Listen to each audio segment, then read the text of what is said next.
ಸನ್ಮಾನ್ಯ ದೇವೇಗೌಡರು ಸಾಹೇಬರು ಇವತ್ತು 93 ವಯಸ್ಸಿನ ದೇವೇಗೌಡರು ಸಾಹೇಬರು.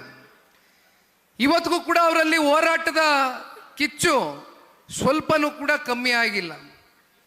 ನಮ್ಮ ನಾಡಿನ ಯಾವುದೇ ನೀರಾವರಿ ವಿಚಾರಕ್ಕೆ ಸಂಬಂಧಪಟ್ಟಂತೆ ದೇವೇಗೌಡರು ಸಾಹೇಬರಿಗೆ ಇದ್ದಂಥ ದೂರದೃಷ್ಟಿ, ಇವತ್ತಿಗೂ ಅವರಲ್ಲಿ ಇರ್ತಕ್ಕಂಥ ಒಂದು ಬದ್ಧತೆಯನ್ನು ಪ್ರತಿನಿತ್ಯವೂ ಕೂಡ ಈ ವಯಸ್ಸಿನ ದೇವೇಗೌಡರು ಸಾಹೇಬರು ರಾಜ್ಯಸಭೆಯಲ್ಲಿ ಕನ್ನಡ ನಾಡಿನ ರೈತರ ಪರವಾಗಿ, ನೀರಾವರಿಯ ಪರವಾಗಿ ಹರಾಜಿಸ್ತಾ ಇರ್ತಕ್ಕಂಥದ್ದನ್ನ ನೋಡಿದಾಗ ಎಲ್ಲ ಒಂದು ಕಡೆ ನಿಮ್ಮಂಥ ಯುವಕರಿಗೆ ಇವತ್ತು ದೇವೇಗೌಡರ ಸಾಹೇಬರ ಇವತ್ತಿನ ವಯಸ್ಸಿನಲ್ಲೂ ಅವರು ಪಡ್ತಾ ಇರ್ತಕ್ಕಂಥ ರಾಜ್ಯದ ಪರವಾದಂಥ ಹೋರಾಟಗಳನ್ನ ನೋಡಿದಾಗ ನಮಗೆ ನಿಮ್ಮೆಲ್ಲರಿಗೂ ಕೂಡ ಇದು ಸ್ಫೂರ್ತಿ ಆಗಬೇಕಾ ಬೇಡವಾ ಅಂತಕ್ಕಂಥದ್ದನ್ನ ಈ ಸಂದರ್ಭದಲ್ಲಿ ನಿಮಗೆ ನಾನು ಪ್ರಶ್ನೆ ಮಾಡಲಿಕ್ಕೆ ಬಯಸ್ತೇನೆ. ಕಾರಣ, ಕನ್ನಡ ನಾಡಿನಲ್ಲಿ ಸಾಕಷ್ಟು ಪ್ರಾದೇಶಿಕ ಪಕ್ಷಗಳು ಸ್ಥಾಪನೆ ಆದಂಥದ್ದನ್ನು ನೋಡಿದ್ದೇವೆ ನಾವು.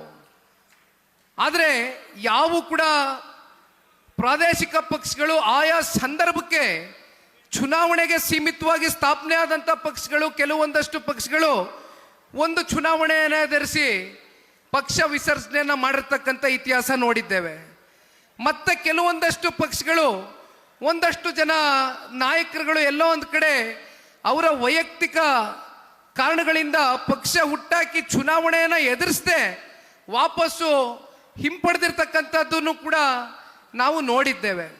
ಅದರ ಮಧ್ಯೆ ಜನತಾದಳ ಪಕ್ಷ 25 ವರ್ಷ ಪೂರೈಸಿದೆ ಅಂತಕ್ಕಂಥದ್ದಾದರೆ ಬಹುಶಃ ಅದಕ್ಕೆ ಮೂಲ ಕಾರಣ ಯಾವ ರಾಜಕಾರಣದ ಕೆಲವೊಂದಷ್ಟು ಸನ್ನಿವೇಶಗಳು, ಕಷ್ಟದ ದಿನಗಳು ಜನತಾದಳ ಪಕ್ಷ ಎದುರು ನೋಡಿದಂಥ ಸಂದರ್ಭದಲ್ಲಿ,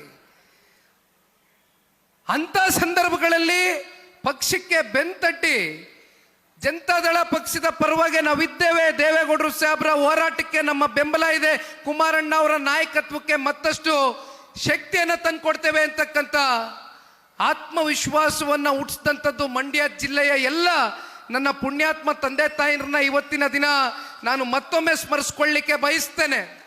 ನೀವು ಸಣ್ಣ ಆಗ್ಬೇಕಲ್ವಾ? ಅದು ಒಂದು ಉತ್ತಮ ಆಹಾರದಿಂದ ಸಣ್ಣ ಆಗ್ಬೇಕಲ್ವಾ? ಪ್ರತಿದಿನ ನಮ್ಮ ಜೀನಿ ಸ್ಲಿಮ್ ನ ಯೂಸ್ ಮಾಡಿ ಯಾವುದೇ ಸೈಡ್ ಎಫೆಕ್ಟ್ ಇಲ್ದಂಗೆ ನೀವು ಸಣ್ಣ ಆಗ್ತೀರಾ.